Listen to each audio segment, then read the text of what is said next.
depuis le début du live, il y a quelqu'un qui spam. Parlons un peu de Nikola Tesla. Mais tu t'es trompé de... tu t'es trompé de live ou on fait comment là? Comment ça, parlons de Nikola Tesla, c'est... Pourquoi? C'est... Il y a un rapport avec Barbe Noire? Si tu me trouves un rapport, dis-moi. Depuis 1 heure, je te vois, je parle pas, mais 1 heure. Pendant 1 heure, tu spams. C'est quoi le rapport, mon ami? 1 heure. Vont conduire à un mépris envers ce personnage. Il aura commis les crimes les plus atroces, dont celui qui... C'est qui ce foutu Nikola Tesla? Faut dire les termes. Tu veux que je dise les termes? Qui es-tu, foutu Nikola Tesla? T'es qui? Qu'as-tu accompli dans ta vie? Je rigole, c'est le mec qui abuse. Non, mais y a aucun rapport en vrai. Et la trahison. Ce que Ace qualifiera du pire crime à bord d'un navire pirate. En lisant cela, nous nous dirons qu'Ace... Il a cru, c'était Nota Bene. Pas mal. Pas mal, il a vu qu'on parlait de pirates, il a cru on était chez Nota Bene. Non, mon ami, tu t'es trompé. a raison. Alors ce qu'on retiendra de Teach... Maintenant, si tu veux que je dise les termes, Albert Einstein, No Diff, Nikola Tesla. Une fois Marineford terminée, c'est... Allez, depuis tout à l'heure on parle de débat. Allez, on va ouvrir un vrai débat là parce que vous dites n'importe quoi. Débat, Nikola Tesla contre Albert Einstein. S'il vous plaît, faites vos jeux.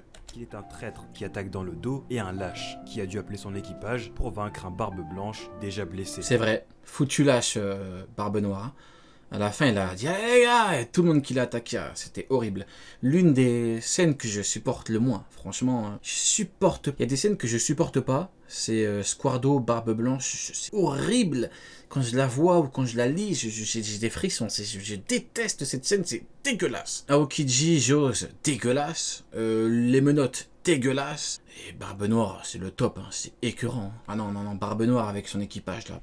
Mais Oda nous avait déjà prévenu, et ce, depuis le tout premier chapitre. Et au fur et à mesure que le manga va continuer, nous allons comprendre qu'il y a diverses visions de la piraterie, et qu'il n'y a pas de bonne ou de mauvaise. Cela est dû à la différence qu'il va y avoir entre le Luffy pré-ellipse et le Luffy post-ellipse. Exactement, il y a une grosse différence entre le Luffy pré et post, parce que le Luffy pré n'avait pas assimilé le fait qu'il faille être le pirate le plus puissant au monde pour être le roi des pirates. Voilà. L'une des principales différences qu'il y a entre les deux, c'est ça. C'est le fait que Luffy est passé de la puissance c'est que pour protéger mes amis à la puissance c'est pour mon rêve, pour mon but, pour le One Piece, pour être le roi des pirates. 1 contre 1, Albert Einstein qui écrase Nikola Tesla. Foutu Nikola Tesla. T'as perdu. Tu as perdu.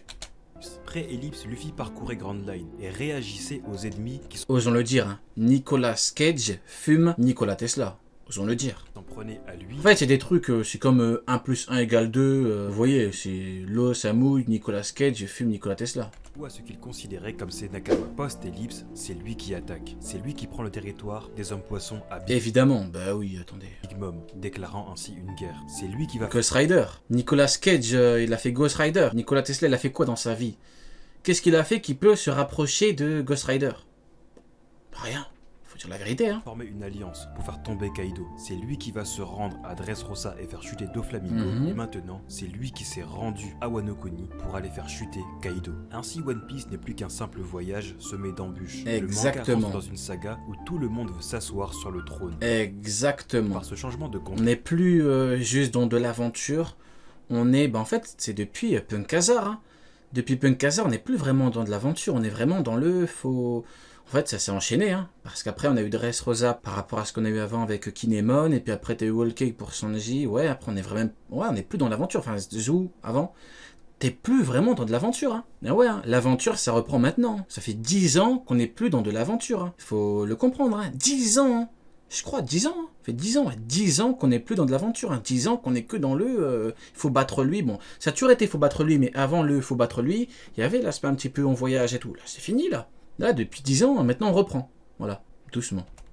Barbe Noire n'est plus le lâche, le traître. Il devient juste un prétendant au trône avec ses méthodes comme un autre et qui a le même but que Luffy. Dans ce contexte, du bon timing est un atout qui rend le personnage intéressant. Chaque fois qu'on le voit, on se dit qu'il prépare quelque chose d'inattendu. Et l'ajout de mystère concernant ce personnage en fait un, si ce n'est le personnage le plus intéressant à voir en action. Dans ce contexte, Luffy et Barbe Noire se ressemblent beaucoup, mais sont à la fois très différents. Et un jour ou l'autre, les deux hommes qui se sont vus à Jaya se recroiseront pour décider de qui sera reconnu comme le roi des pirates. Je pense que Luffy a déjà compris cela inconsciemment à Jaya, du fait qu'il puisse entendre la voix de toute chose. Mais Barbe Noire n'en a pas encore conscience, ou alors il considère qu'il est encore trop tôt. Non.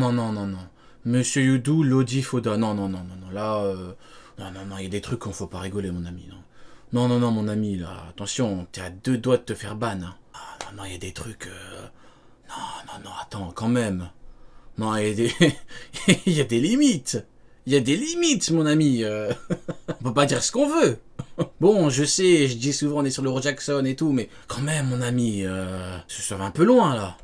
Vraiment juger cela. Quand bien même, avant leur affrontement final, les deux évolueront en puissance. Dans cette vidéo, je ne parlerai malheureusement pas de celle de Luffy, mais de celle de Barbe Noire. Et vous allez voir que le parallèle entre les deux continuera. Vous êtes taré, mais qui a fait le sondage? Qui a fait le sondage Oda contre Monsieur Yudu? C'est qui le fou qui a fait ce sondage? C'est une blague ou? J'appelle jamais personne à voter, s'il vous plaît, votez Oda, parce que là, je vais avoir mal à la tête, je vais pas pouvoir continuer. Si vous voulez que je continue, il faut voter Oda. Là. Franchement, les gars, bombardez les Oda dans le sondage, parce que je pourrais pas continuer, vraiment. Vraiment, je pourrais pas, je vous le dis, honnêtement, je pourrais pas continuer. Donc, s'il vous plaît, votez Oda. Une chose qui est intéressante avec Barbe Noire et son équipage, c'est la chasse aux fruits du démon. Moria le dit lorsqu'il arrive sur l'île de la Ruche, ayant peur pour son camarade Absalom, car son fruit de l'invisibilité est... En vrai de vrai, s'il avait réussi à prendre le fruit de Marco, Shiryu, il aurait vraiment été bon avec le fruit. Shiryu, tu lui donnes le fruit de Marco, oh, Oda a gagné. Il y a 41 personnes qui ont voté Yudu. Oh là là, dommage que les votes soient anonymes. Dommage que ça ne... Dommage. Foutu anonymat. Dommage. Donc je disais, dommage, bah pour le coup je suis encore dans le dommage, mais vous m'avez déconcentré là. Le résultat du sondage, il est scandaleux. Vous êtes scandaleux. 21%, vous êtes scandaleux. C'est une honte, c'est un scandale. Seul personnage connu actuellement à avoir mangé 2 fruits du démon. Et nous savons que Shiryu a volé celui de Absalom, après que Katarina Devon l'ait tué. Nous ne savons pas encore si les autres membres de son équipage volent... Bon, on ouvre rapidement le débat Shiryu. Shiryu, c'est quoi cette merde? C'est quoi ce fruit bizarre que t'as volé là? C'est quoi ça? Sanji faisait pareil avec une combinaison Power Rangers. Avec son Red Suite, il faisait pareil. Tu es le second de Barbe Noire, soi-disant le mec qui veut devenir roi des pirates, tu prends le fruit de l'invisibilité. C'est une blague ou quoi? C'est quoi ce fruit là, Shiryu? Parce qu'au bout d'un moment, faut dire les termes en fait. Au bout d'un moment, est-ce qu'on est là, on est gentil, c'est bon, Shiryu. C'est quoi ces conneries là? Le fruit de l'invisibilité, c'était le fruit d'Absalom sur Thriller Bark. T'as 15 ans de retard. On dirait les mecs qui veulent me débunk. Je suis à 15 ans de retard, Shiryu. C'est quoi ce fruit là? C'est quoi ce fruit nul? Non, tu déconnes. Aussi des fruits du démon, mais que dire de Barbe Noire? Est-ce qu'il mangera un 3e fruit du démon? Je pense que oui, parce que Barbe Noire est liée au chiffre 3. Son Jolly Roger présente 3 têtes, au niveau de sa taille, il porte 3 fusils, il a laissé 3 cicatrices sur l'œil de Shanks, avec sûrement son arme de base qui était son gant à 3 lames. Cette connexion, ajoutée au parallélisme qu'on peut noter entre avant et après... Oh, le glow-up. C'est ça qu'on dit un glow-up. Il a bien glow-up, Titch, hein. Regardez, une belle barbe tressée et tout. Après l'ellipse, me fait penser que Barbe Noire prendra un 3e fruit du démon. Cela pourrait très bien être un fruit du démon qui n'appartient à personne, mais je pense que non. La recherche, selon moi, est déjà prise, car elle comble une de ses faiblesses. Barbe Noire recherche bien entendu les plus puissants fruits du démon. Il a ce que lui considère être le plus puissant des Logia, avec le Yami Nomi, le plus puissant des Paramecia, avec le Gula Gula Nomi. Ainsi, je pense que son 3e fruit du démon sera de la 3e catégorie, les Zoan. Et pas n'importe lequel, celui qu'il jugera comme Kaido? le plus fort des Zoan. Le fruit des ténèbres de Teach lui impose une faiblesse. Imaginez, il prend le Zoan de Sengoku. Imaginez, il prend le fruit de Sengoku, le fruit du Bouddha. Non. Attendez, trop de trucs dans ma tête là.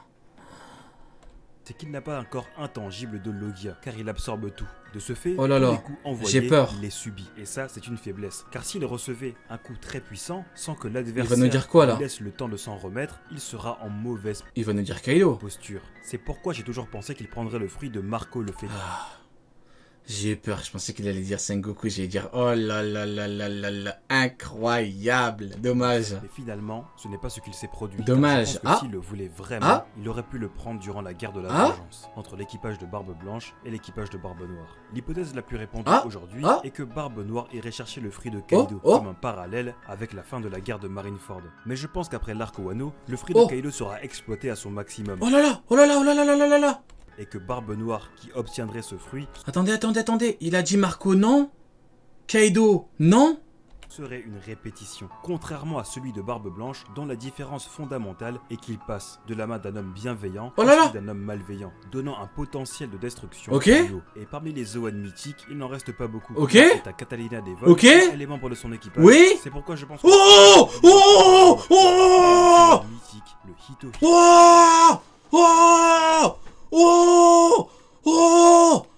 Oh putain! Oh putain!